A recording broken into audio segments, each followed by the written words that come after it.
So this is the first part of the diagnosis of Fleet Street of Sunday, the 1st November 2020. It can't be part 5 or part D of Saturday because we have come past Saturday between the broadcast of part 4 and now.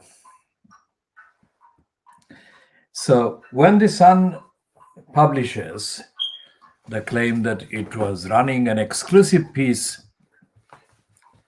on the prosecution charging of Poplar and Limehouse MP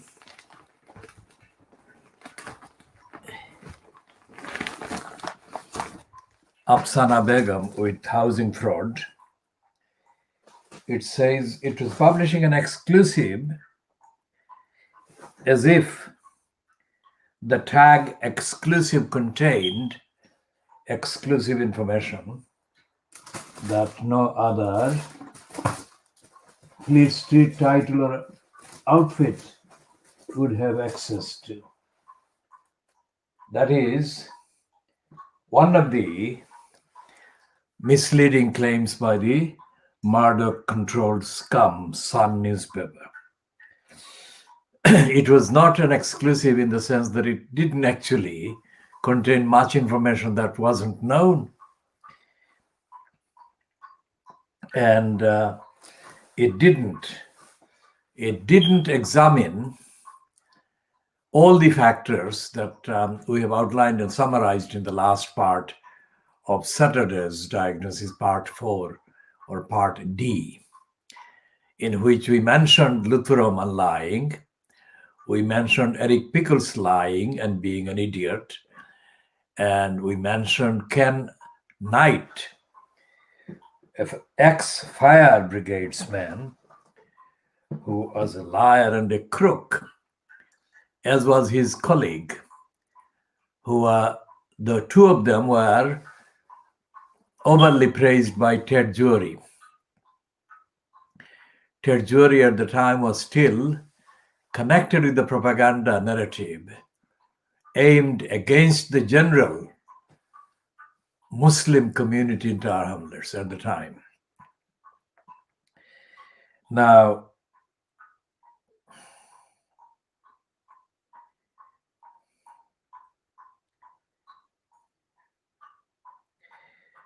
here are the items of evidence that are really exclusive in public domain anyway. This is an email that I was sent at 15:05 UK time on the 4th of July 2013 by somebody called Nicole Layton, signed as PA to Jackie Odunoy, Strategy, Regeneration and Sustainability, Development and Renewal,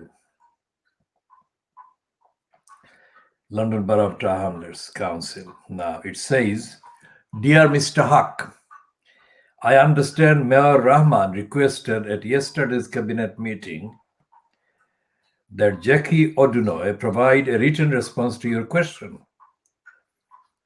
Unfortunately, Jackie has been in meetings all day today, but will ensure that you receive the response tomorrow. Now that was referring to my kind of reluctant, but for evidential purposes, I had to put a formal question at the charade called the Mayor's Cabinet meeting the previous day, which was the 3rd of July 2013, which was, quote, chaired by Lutfur Rahman. And I will read the actual question that I had put that Nicole Layton refers to. Suffice to say that Jackie Odunoy never replied the following day, which would have been the 5th of July 2013. And there are quite a few exchanges between Odunoy and myself. And here the record goes up to 2016. Now, Jackie Odunoy played a key part as one of the liars in Tower Hamlets Council.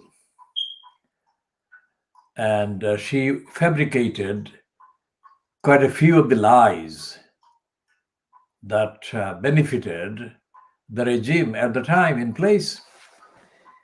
Now, Odunoy is not the only one. Odunoy is typical of the liars employed in Tower Hamlets Council to lie, to create excuses and pretexts and obstructions to deny people the legitimate access to housing services and housing and accountability and all the other things.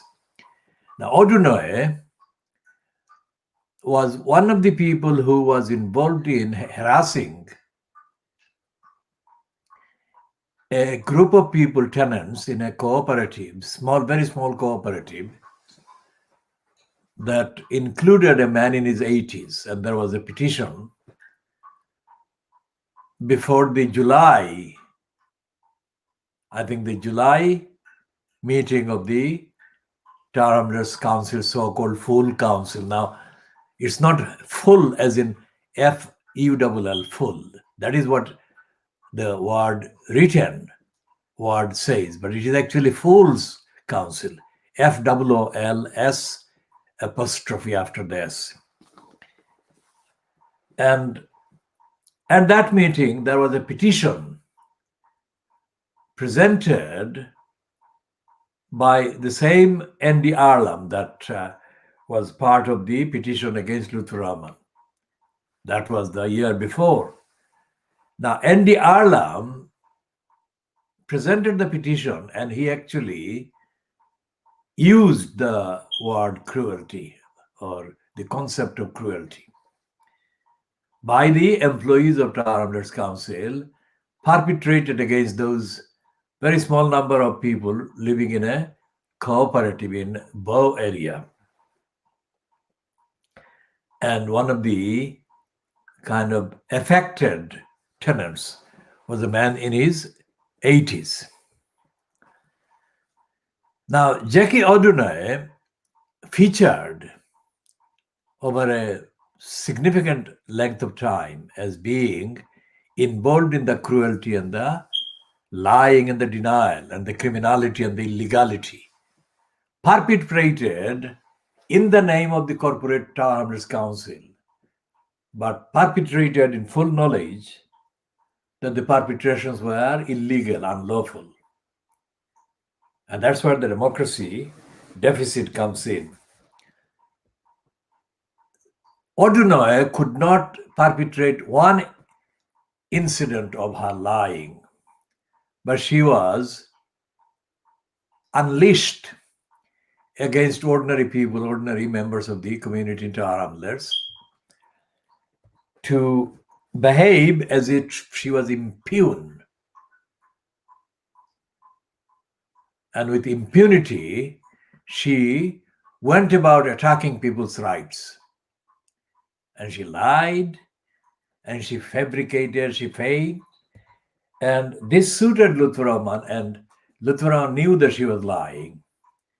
And Lutfur Rahman, in that knowledge, told Odunoy, who was present at the meeting on the 3rd of July 2013, where I was forced by my conscience and by my need to create evidence. So this is the evidence that I'm using because of that, because if I hadn't presented that question, I would not be able to say that I presented the question. And all the implications of that presentation. Now, that question I had written, its length is 222 words, one sentence, one question. But any student of linguistics and any student of text, if they read the question in the systematic way, they would understand that it was contained in the frame of a single sentence, but it was intellectually and intelligently divided coherently into coherent bits of about 10 parts at least. So no intelligent reader could find that baffling and daunting. Yet Lutfur Rahman found it daunting and beyond his ability to understand. Because he said, after I had read out that same text at the meeting, that he found that when I read it out, it was easy to understand. What he was saying, that he could not understand the written form. Now, the question was addressed to the cabinet, but it was actually aimed at the so-called housing kind of cabinet member, Rabina Khan. And now that was July 2013, and we are talking now on the 1st of November, early hours of the 1st of November 2020, which is more than 7 years later. And the question that I asked there, the 222-word question, contained enough prediction and enough anticipation and enough knowledge on my part about their operation that all of the question, all aspects, all components are vindicated and are valid today, and they will remain valid for the foreseeable future. And that included, because it's a question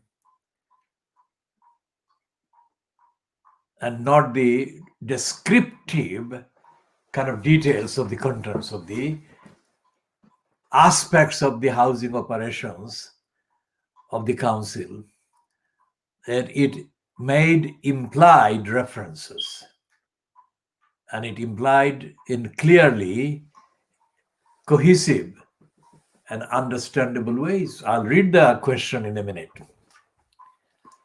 Now, having to repeat that, Jackie Odunoy was one of the liars employed in Toronto's council to lie against people and to perpetrate cruelty and criminality against people over housing and housing rights and the council's housing duties.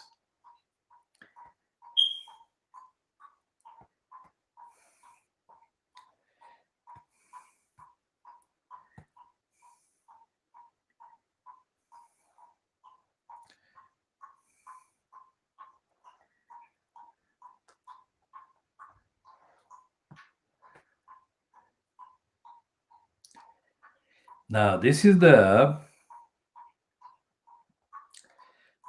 question that I wrote, and this one was emailed. This version was emailed to the council's so-called democratic services, including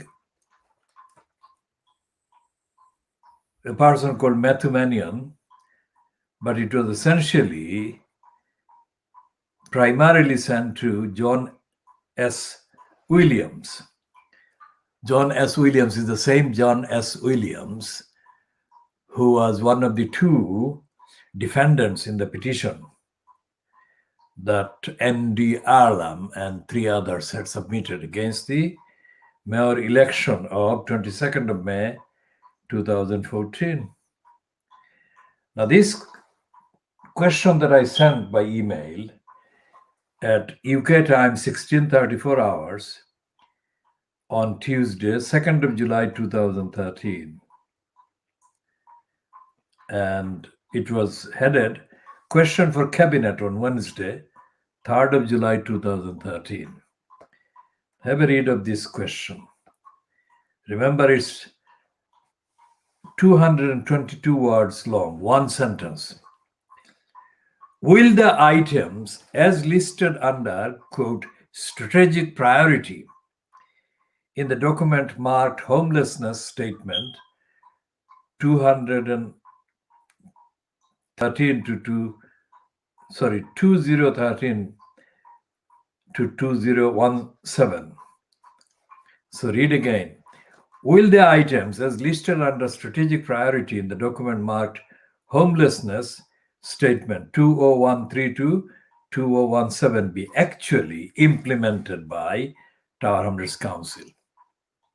Now that is one segment, one full sentence, but it's continuing. And if so, over what actual time period? That is another part and another question. And with the accompaniment of what objectively verifiable independent audit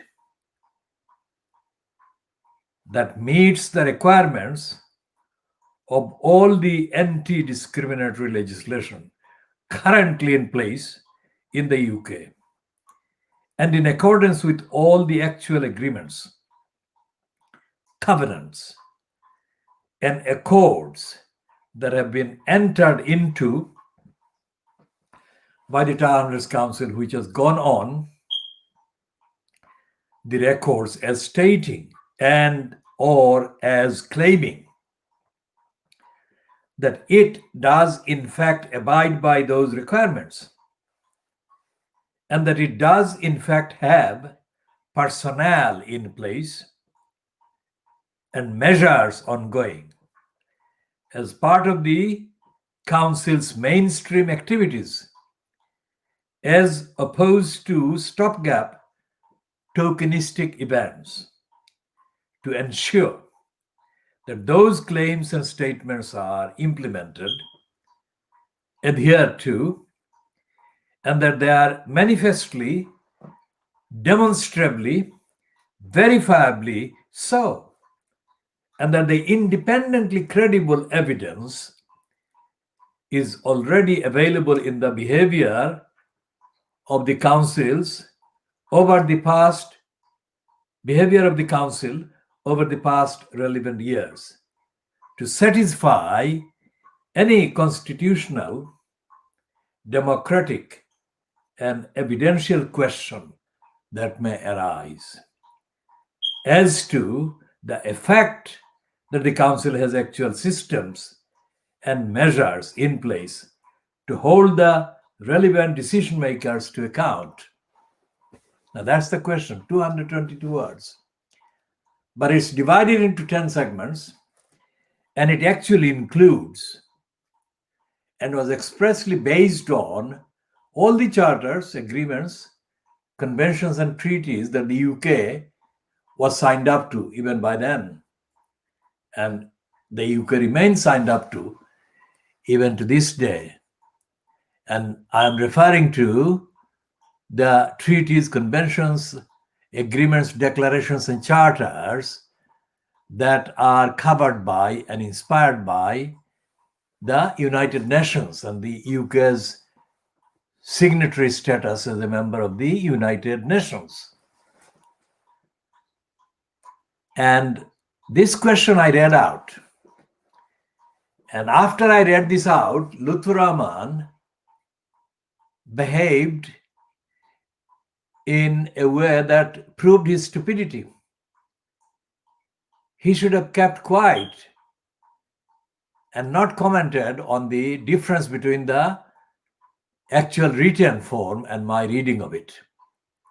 Because by making a comment, he thought that he was having one up on me. Now that would be only possible in his dreams.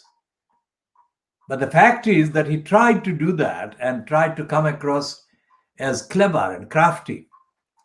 But he came across as an idiot because that sentence one sentence. I had sent it a day earlier, and he had enough time to learn its contents and meanings from his advisors, who are most of them were white people aligned with Ken Livingstone. And he didn't do that. Now, included among the white people that he operated the criminality with was Jackie O'Donoghue and Colin Cormack. Now, these crooks are still liable to be prosecuted, but they have not been prosecuted for their fraud and their role. Because Jackie O'Donoghue not only did not reply to this question the following day, she'd never replied to the question, ever. Although she did reluctantly produce 2 emails to me by referring to my communications of demands and questions as put and presented to the corrupt council regime. Now, I'm naming Jackie O'Donoghue and I'm calling her a criminal that needs to be prosecuted based on her evidence. And what has happened with Colin Cormack, because Cormack's alleged job or title was deleted by the liar, John Biggs, because Biggs knew of enough evidence that were pending against Cormack on Cormack's lying and criminality. So the best way out was for Biggs to delete the post that Cormack was holding. Cormack is now employed somewhere else, and we shall come to update on all of that in due course. Cormack is one of the most persistent racist liars that Tower Hamlets Council used or allowed to operate from Tower Hamlets Council in sabotaging, undermining, and denying housing rights and housing services to people. On the evidence of the people's applications for housing allocation or housing benefits or related services, there can be only 1 or 2 things that could be wrong in the application. Either that the application didn't contain enough information, or that the application was not up to date in terms of the time and other details that are relevant to the kind of proper processing of an application under validly applied rules. And yet, Cormack and O'Donoghue spent years in inventing excuses and diversions and lies in order to stop people getting the housing services through the Tower Hamlets Council. And that is one of the reasons why I repeatedly advised Luther Rahman on the 29th of October 2010, as he was leaving the Brick Lane Mosque on that Friday. That was a Friday. And that was the first Friday since the so-called election that took place a few days earlier. And I advised Luther Rahman on the 15th of February 2011 in Brick Lane, opposite 164 Brick Lane. And Luther Rahman showed total disregard to his duty to tell the truth to me. Because if any of his statements about how he regarded me was literally accurate, then it would have been completely stupid of him to try to kind of lie to me, which he did. Because all the messages from Alibor Chaudhry and Jubair and others, including Kalam Chaudhry or Abu Tahir Chaudhry,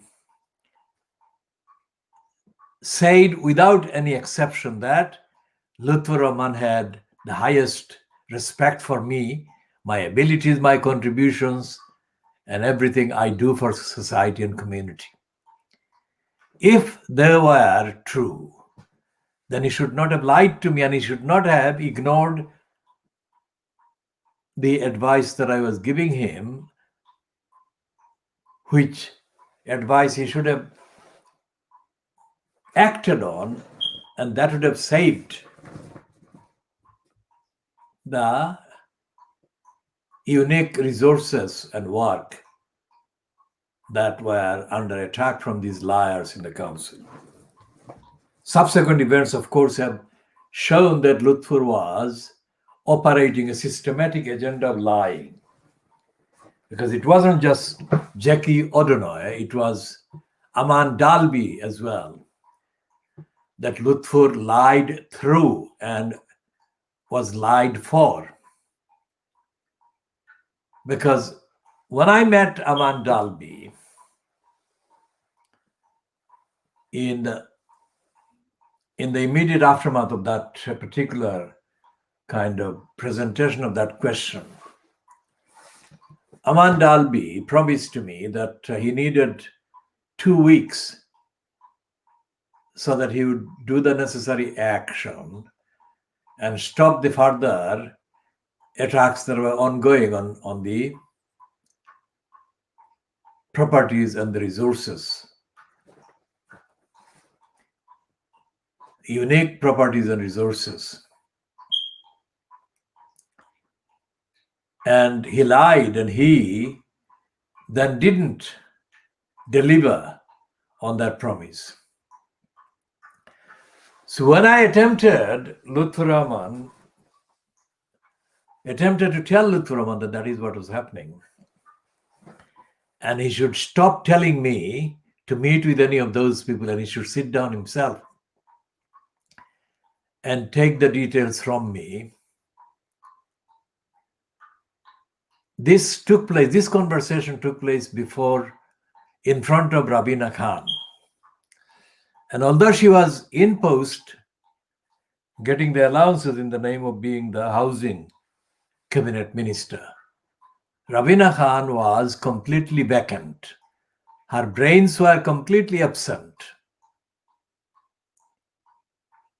And she lied as well, because she said to me that her husband and Lutfur Rahman had the highest respect for me. Now, all these people kept saying to me that they had the highest respect for me, and they were actually lying on the very important things that I was very patiently trying to get them to address and to stop the criminals in the council, which they didn't stop. And that is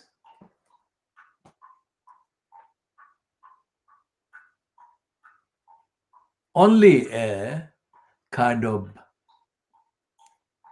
representative summary of the mountains of criminality and lying committed by Lutfur Rahman and his regime.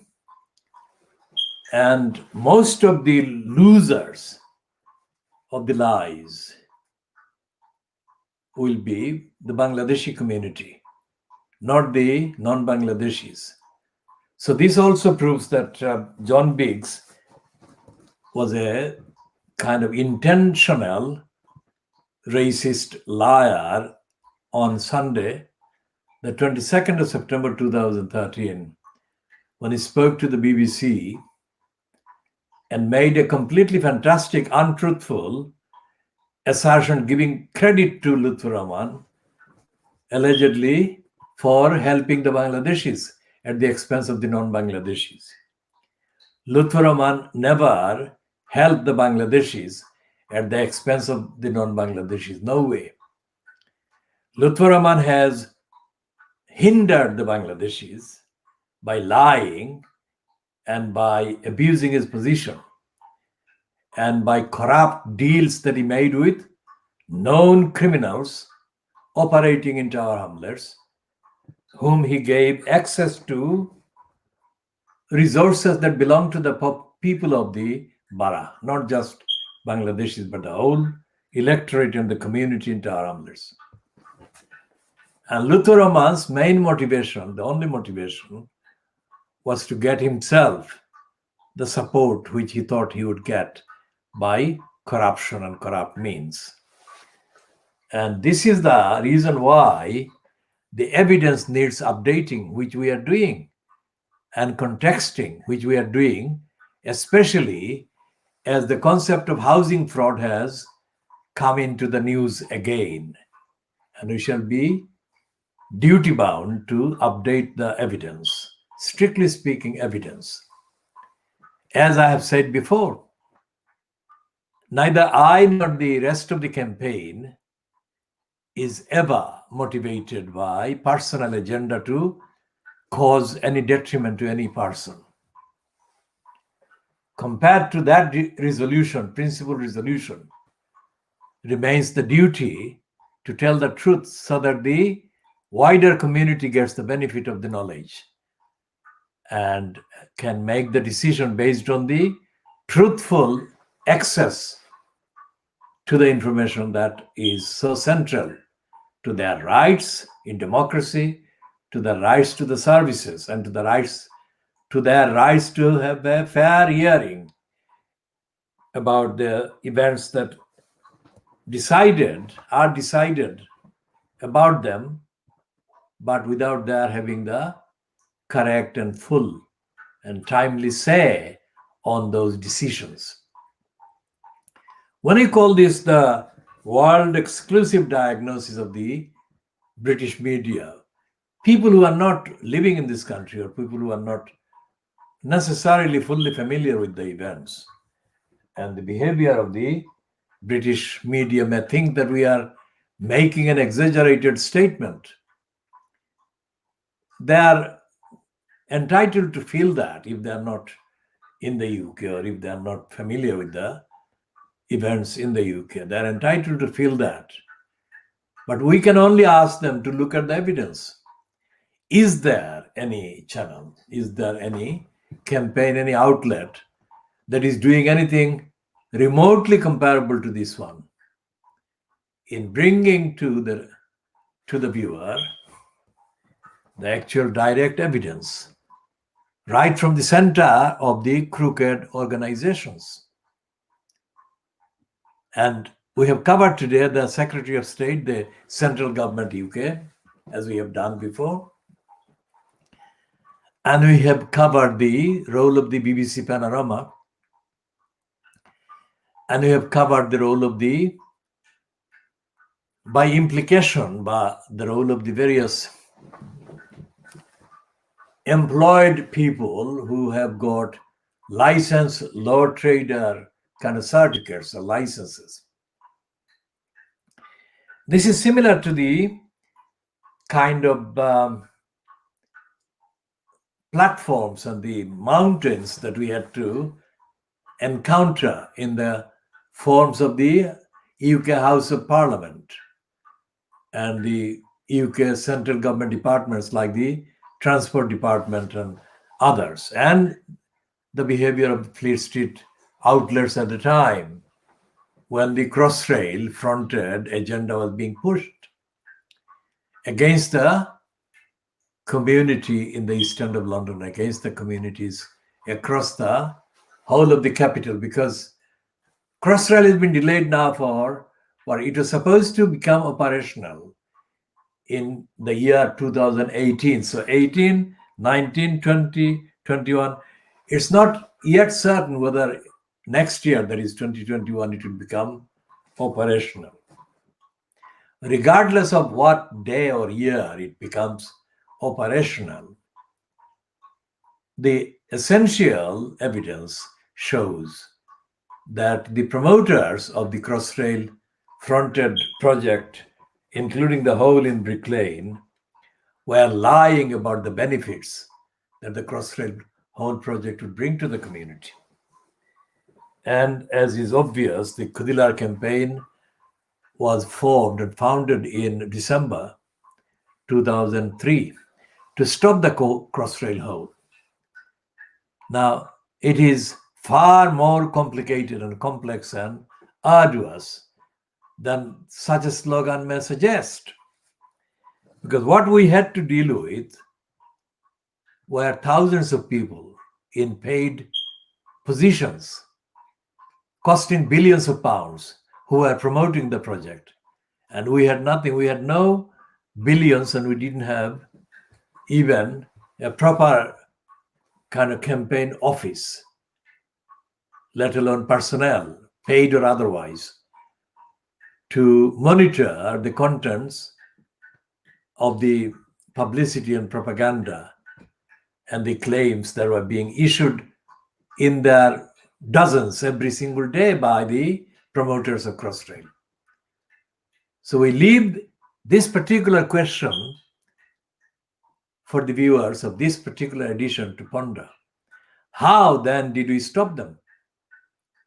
Simple answer is that we had to produce in intellectual terms and in physical terms and in quality terms, in the terms of the standard of accuracy and intelligence, the equivalent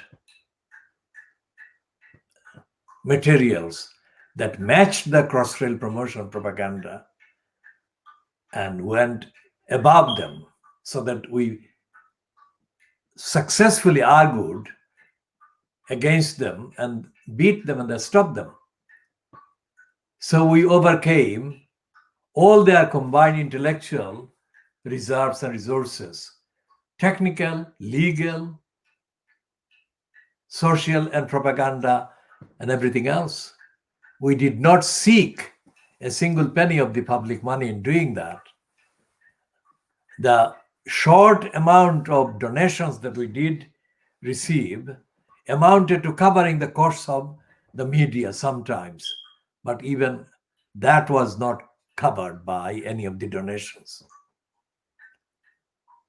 So you are looking at a world exclusive in so many ways. And this is why it's so important to understand that we would never broadcast anything that is not actually factually checked and verified.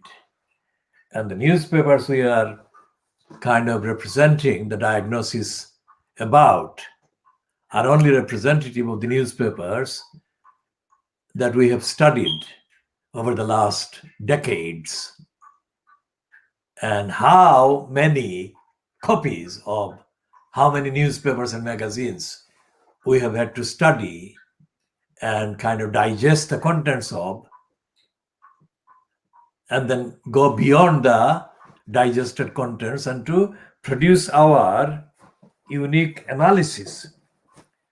That account, that fact, that evidence is part of the evidence of the materials that we have uniquely studied and consulted and absorbed over the last few decades. And that task is unique. And it is not matched or can never be matched by any known institutions academically or otherwise. So that is why, these are some of the reasons why anyone viewing this should treat this as really a world exclusive presentation, simply dedicated to the moral, ethical sharing of our knowledge and insight and our evidence with the world, so that there is access to the truth to the extent that we can possibly bring. And that truth can be used for defending rights and defending the truth and defending the campaigns that are similar, and to help the people, help the animals, and help the planets. This is why we are doing this at this time What is the time now? It is a time that normally people are in bed, but in London it is now just 12 minutes to 3 in the morning. It's a GMT as well on Sunday, the 1st of November 2020. And we are say, literally up all night doing this, and we've been doing this for a very long time for the sheer sake of telling the truth, identifying the truth, noting the truth, and sharing the truth, and asserting the truth. So we shall be back as soon as we can with the next part, which will be part B, dated Sunday, the 1st of November 2020.